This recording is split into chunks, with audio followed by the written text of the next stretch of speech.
Welcome to IB360. In this video, we are going to discuss the 11th problem of November HL 2018 paper. So let's start the problem.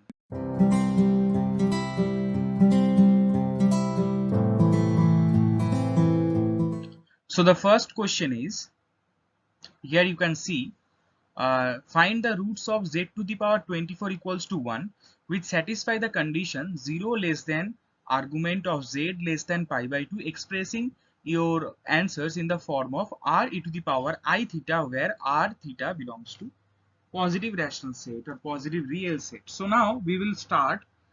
So first theory that we need to know, that is De Moivre's theorem.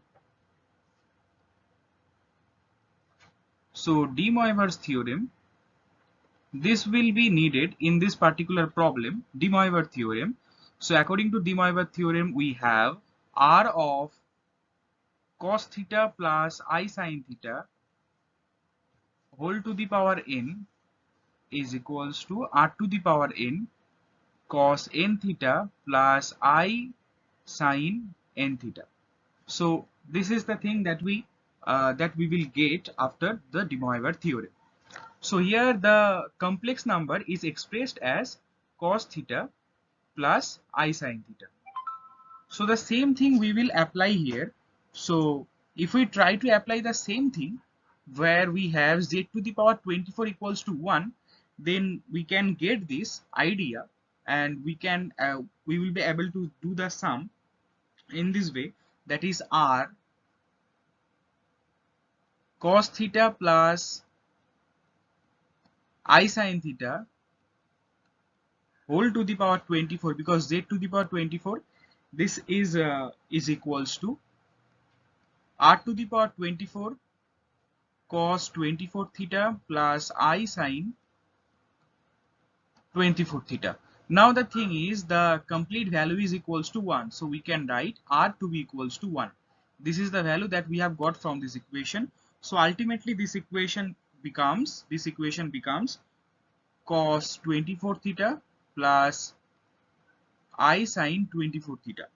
So the condition here is 0, arg of z is less than pi by 2. So from in this particular interval, whatever we can take for 24 theta is 24 theta is equals to 2 pi n. So we can write theta is equals to pi n by 12. Now for this particular limit, that is 0 less than theta less than pi by 2, we have the value for n from n is equals to 1, 2, 3, 4, 5. Only this particular values n can take. So in this way, the n value we have got.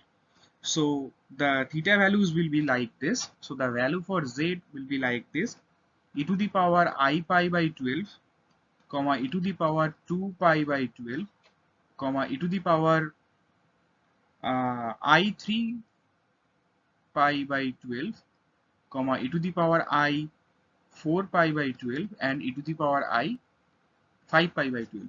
So again, one more thing, the value of r is equals to 1 already we have told. So it is in the format of, now you can say it is in the format of r e to the power I theta, where the theta value will vary from pi n by 12, where the n values will take from 1, 2, 3, 4, 5. So this problem is done. This was a very easy problem. And later, so ultimately the value of z in this particular interval is just 5 values we can take: I pi by 12, I 2 pi by 12, I 3 pi by 12, I 4 pi by 12, and I 5 pi by 12. One more thing, I am not reducing the denominator and numerator of the I 2 pi by 12, so it can be pi by 6. So I am not reducing the particular things, because later on it will help us to do the later problem. So that's why I am not changing each and a, I am not changing anywhere. So let's do the B problem. So let's start. Show that real sum, for any complex number z equals to x plus iy. Say this is one complex number. So real part is x and imaginary part is y. So ultimately we have five complex numbers. We have five complex numbers because we got the values for z, that is equals to the power I pi by 12. That was e to the power I pi by 12. Then it was e to the power I 2 pi by 12. Then e to the power I 3 pi by 12. Then e to the power I 4 pi by 12, and e to the power I 5 pi by 12. So these five particular complex numbers we have, and if we express these complex numbers, then we will have, just see this particular part.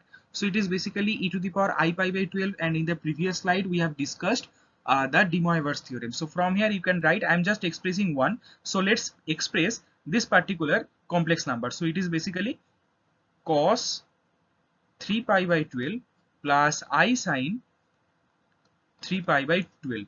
So as you can see, this is the elaboration of this particular complex number in trigonometric format.